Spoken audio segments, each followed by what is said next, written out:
Hello YouTube, this is Morgan, Airspeed Prime here with my next Avatar news update. Nothing huge in this one because obviously we had so much kind of publishing news from last week with the Roku novel, Mako comic announcement. Gotta calm it down a little bit after that, but there is still some interesting stuff. So we start with this, which obviously is the 4-book box set for the first 4 Chronicles of the Avatar book, basically the FCE run on the novels. This box set is out today, October 17th. It is now available from wherever you would potentially get this from. So FCE has some pictures of the actual kind of physical product here, so you get a bit of a look at it. So, as expected, we've got the cover for both first books on either side. It is the hard covers of all of the books, obviously. And then there is the poster. Now, obviously, it has folds in it. It's not the most effective way to give someone a poster, but that is what the poster is like. So just be aware of that. If you don't have your own physical copies, that is a great way to get into it. Or if you are getting someone a gift and want them to get into the Avatar novels, the box set is probably the way to go also. Obviously, I'm not getting it. I already have 2 copies of each of the novels in hardback. I'll get paperbacks whenever they release them, but I don't need that many copies of the books. Then we just pretty quickly just have some posts from FCE and also Randy Rebay. They basically did hey, we should probably post about this for anyone who was not present at New York Comic Con. So, yes, The Legacy of Yang Chen will be my last contribution to the Chronicles of the Avatar series. It's been an honor to write for it. He thanks everyone, Abrams Books, Nickelodeon, Mike and Brian, everyone involved. He then, basically, here we go, passes the baton on to Randy Rebay, who is going to be writing the 5th book, The Reckoning of Roku, obviously. July 2024. Being able to write for fellow Avatar fans has been a defining moment of my career, and I owe it to all of you, the readers. I'll be working on future projects of my own, so, follow him if you want some of his non-Avatar work, but at the very least, for now, he is done with the Chronicles of the Avatar. Again, it will be a very cool thing to see him maybe return in a bunch of years' time, to do it again. Those sort of returns are always a cool thing if possible, but fantastic work on the first 4, of course. And then Randy Rebay posted about the reverse situation here of just FCE is passing it on to him. And so we kind of get that here. So obviously he posts a picture of his shelf here. So role-playing game, he has the Roku information from that there, if required. Has all the novels and stuff like that, the comics, it's all there. Even, some of the Avatar Legacy books is kind of interesting. He's looking at Roku, notably in the art book. So you can see he's doing the required stuff ahead of time. So, he highlights it, in case you didn't see this on social media. I think fans had found this on Twitter and stuff like that. He watched Avatar for the first time when it came to Netflix in 2020. Heavily recommended it. He watched Avatar, then he watched Korra. So he is a big fan, but more of a kind of recent fan, which is quite interesting. But obviously, as you can see here, has all the stuff. A lot of fans out there for years and years who haven't read this stuff, but he has. So, always keep that in mind. So yeah, otherwise it's just, excited to start work on this. And, one of those interesting things. Again, typically with Avatar creators, you won't see them posting too much about their work. It just seems to be part of working on a licensed property, is that they don't really get to say too much about it apart from conventions. But he's there on Instagram to follow if you want. But yeah, we'll move on from there.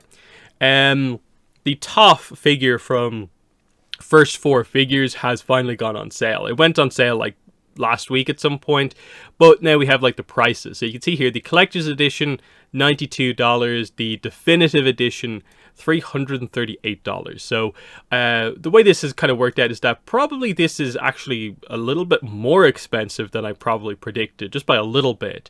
And then this is actually probably a surprising amount cheaper than I expected it to be. So that's I think the main thing to say on this.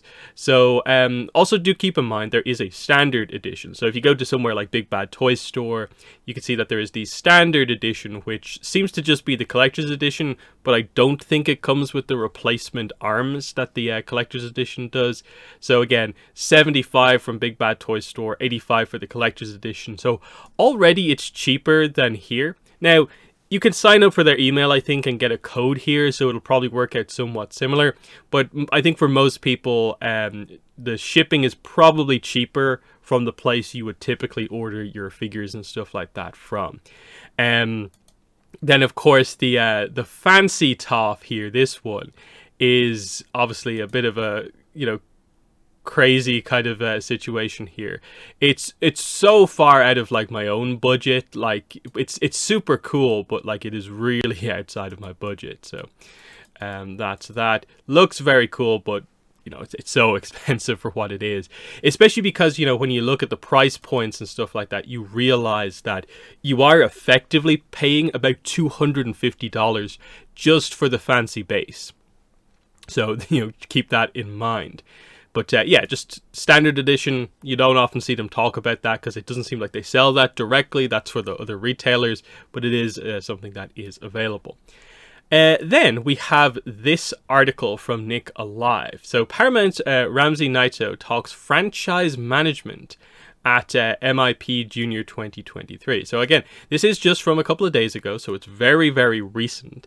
Now, obviously, this is someone who is basically involved in Avatar Studios to a certain degree, because, of course, Ramsey Naito is the president of Paramount Animation and Nickelodeon Animation, which effectively Avatar Studios is under. So this is one of the high-ups when it comes to this. Effectively someone who effectively green-lighted Avatar Studios. Now, throughout this whole article, there's only going to be one actual mention of Avatar. I'll highlight that straight away, but there's other stuff to mention here. So towards the middle here, they mention that year, 2025, we'll also see the new theatrical release for Avatar The Last Airbender. And the quote is, "We are so excited about this movie because it will usher in a new generation of fans into this incredibly rich universe filled with amazing storytelling and mythology." Now, that's pretty basic, but the whole idea is, again, Avatar Studios is planned to be multiple projects. So far, we really only have details on this first movie. Now, notably, there doesn't seem to be any sort of maybe course correction or like it will be delayed or anything like that. It still feels like it's a 2025 movie based on what's happening here. And they seem to be more or less talking about this in the same way as everything else, that they're using this movie to draw in people, new and old, and start the storytelling once again kind of from here, which is effectively what the rest of this article goes into. It's more of the overall Paramount/Nickelodeon strategy, but it is effectively the strategy that is in place for Avatar Studios, how they are planning to do franchises, because that's what they want for their streaming platforms and stuff like that. They want franchises and stuff that they can keep doing. They want their own Star Wars, that sort of thing. So you can see there's slate across theatrical, linear TV, and digital is what they're all about.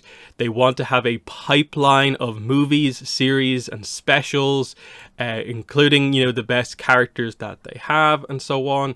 That's what they're doing here. We're unleashing our biggest and best characters through the strategy that leads with theatricals. So that's what Avatar Studios is doing. The first Avatar Studios project is a movie. That's their plan, to do big at the start and then back that up with other stuff. There's still nothing bigger than a global release and marketing campaign that cuts through all the content choices out there and drives so many other key businesses, from linear TV and digital projects to consumer products, games, music, and more. Now, we are seeing a lot of this in the background for Avatar right now. Merchandise, video games starting to happen, the soundtrack. Avatar fits a lot of what is being talked about here. It's just we haven't properly started yet. We haven't got our movie just yet. They highlight the new TMNT Mutant Mayhem movie, theatrical hit, 6 million streams on Paramount Plus, and now, post Turtles movie, we're teeing up an original streaming series and a theatrical sequel that will propel the franchise even further. So there's TMNT franchising, the other kind of big one along the same lines. Because again, when Korra was airing, there was a TMNT show on the air at the same time. Two of the more notable shows on Nick at that time. And now Turtles has gone first here, and Avatar will follow. So if they're doing this for Turtles, they're doing something very similar for Avatar.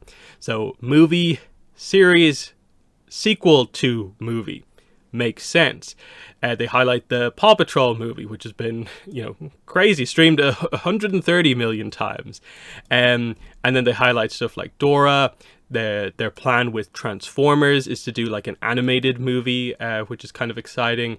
SpongeBob, of course, they have plans to do all this sort of stuff as well. And they also have stuff like they mentioned, like the Broadway musical and so on. And this is where they then mention Avatar. So, this all makes sense. All of these theatrical titles illustrate the power of our library IP, but we're equally invested in original. So this is where, it seems like, oh, are they only focused on IPs? But no, they're trying to make their own stuff as well. But IPs is where they really see the idea of having that kind of consistent kind of stream of content, basically.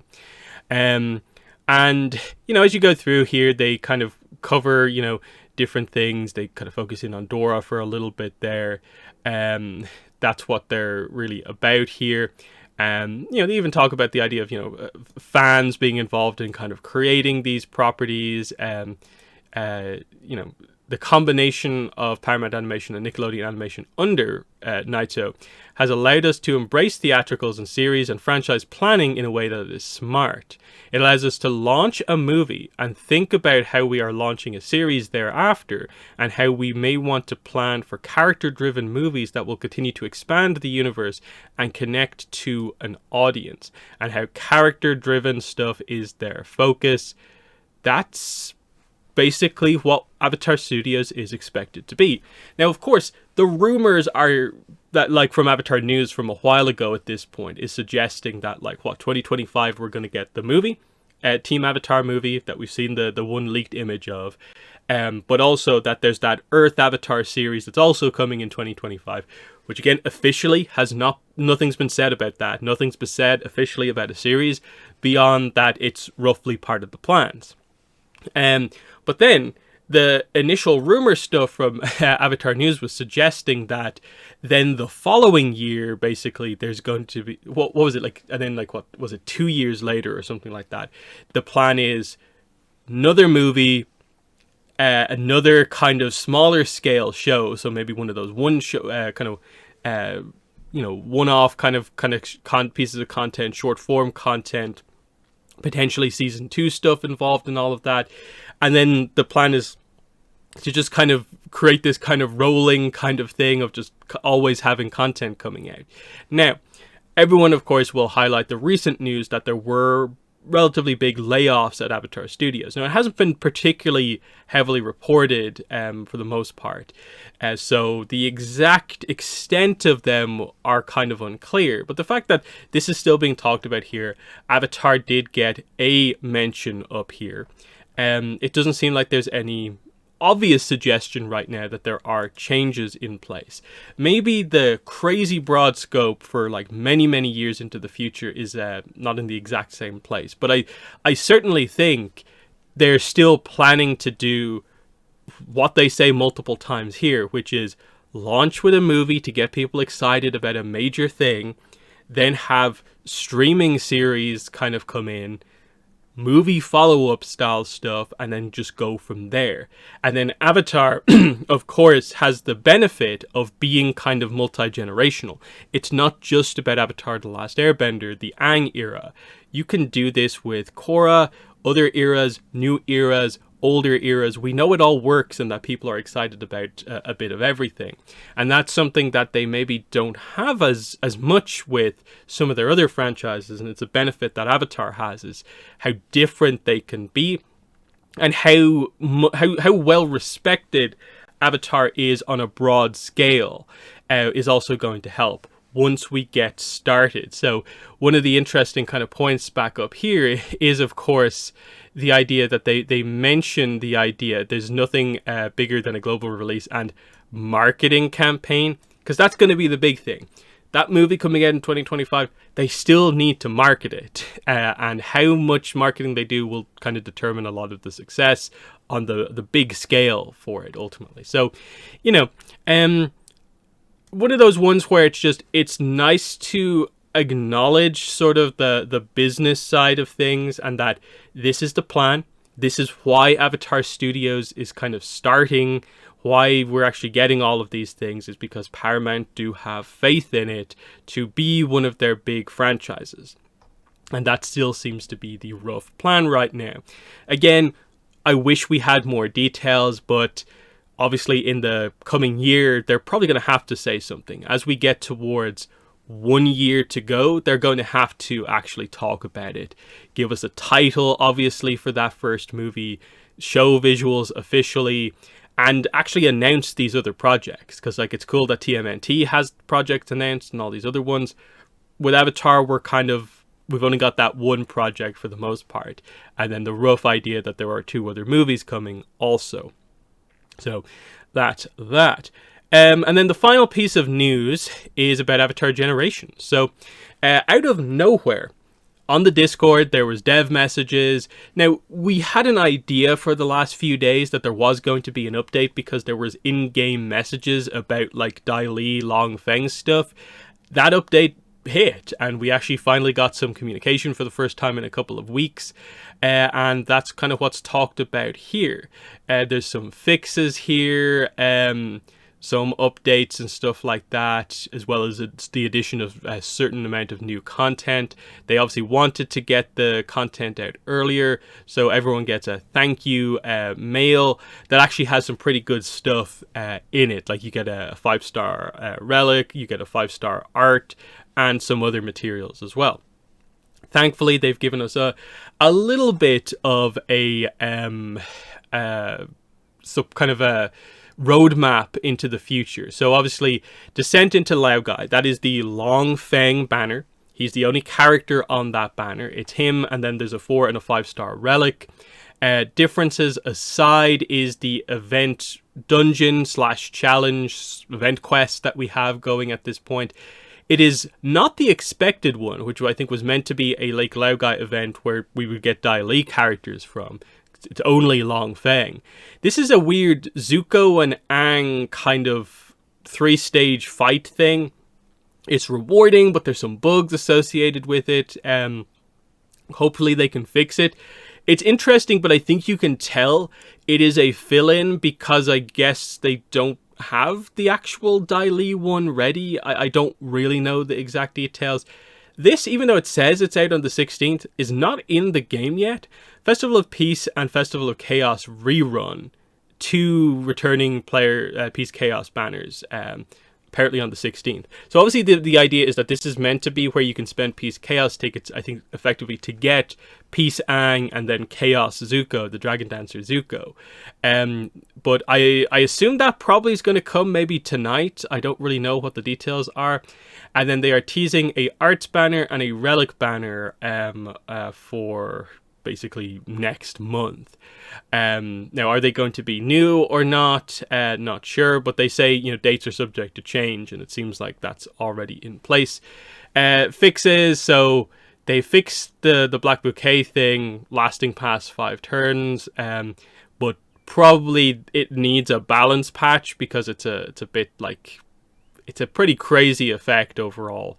They just fix a bunch of other stuff, but based on what people have said, there's been some other bugs that have come in instead.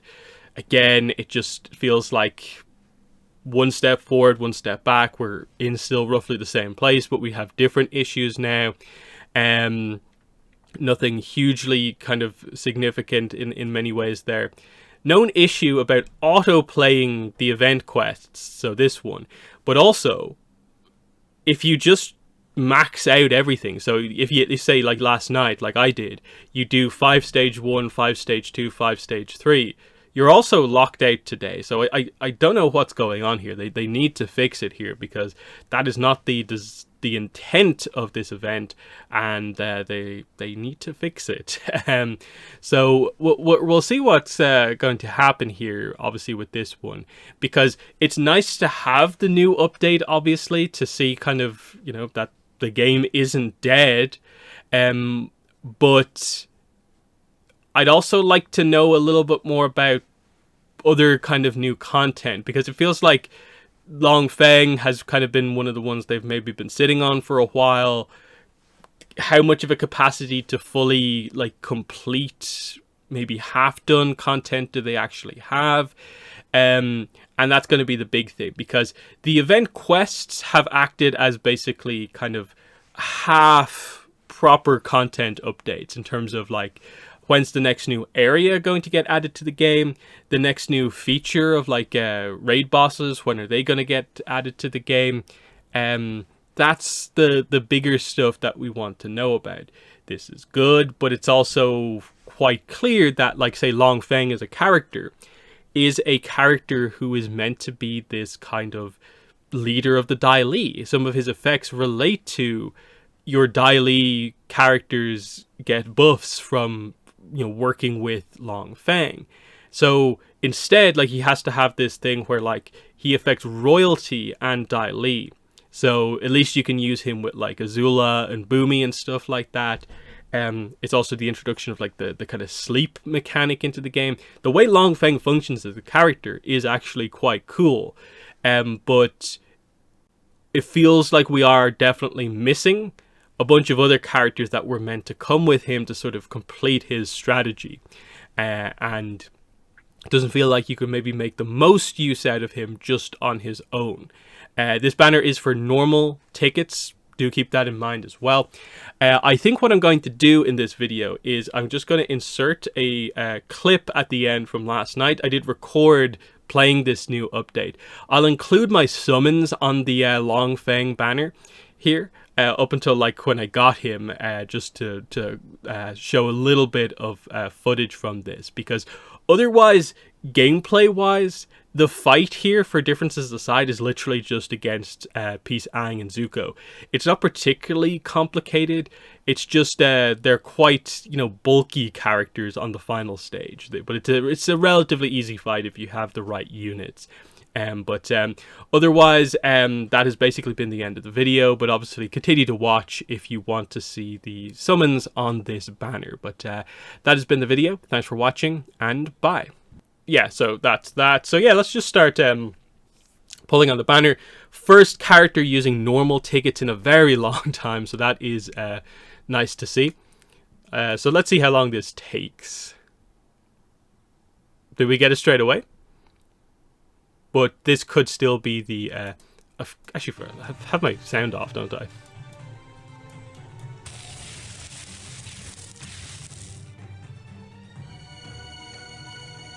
So is this Long Feng or the 5-star? Okay, so it's that. Okay, so we got the 2 different relics. That's cool. Okay, so we got 5-star and the 4-star one. Okay.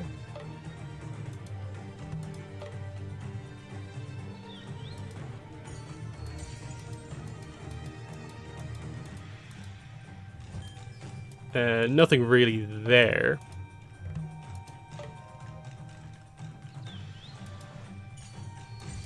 Another one of those. New Moon's always good to get.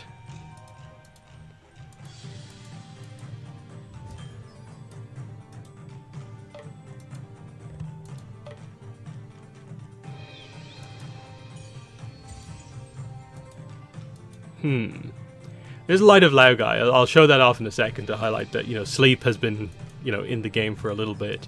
Where is this here? Yeah, you can see a 15% chance to extend the duration of sleep and knockdown effects, but I don't think there has been sleep effects in the game up to now. So now there is, so this might come into play a little bit, because everyone's going to have this. It's just a 3-star relic. Everyone has that one.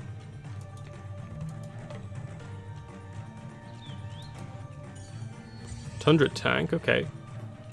4-star.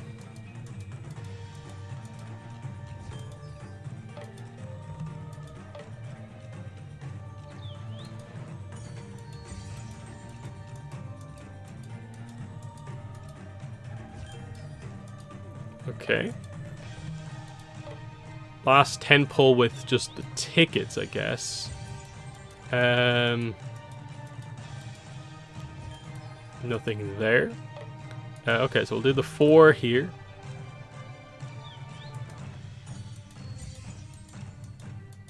No.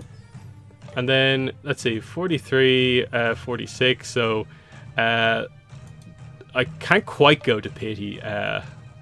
Do I have a way to get an immediate extra couple? Probably do somewhere. Okay, like New Moon, okay.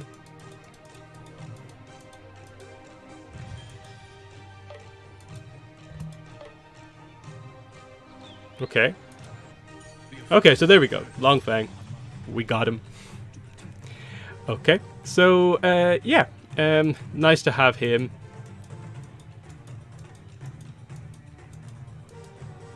And I'll... 26... 23. So what I'm going to do is I'm just going to save my stones here because, this is going to be here for another 15 days. So I should be able to get enough, like, other kind of tickets kind of elsewhere in the game to kind of get to the pity that way. That way, I can keep these for potential future stuff or just use them later overall.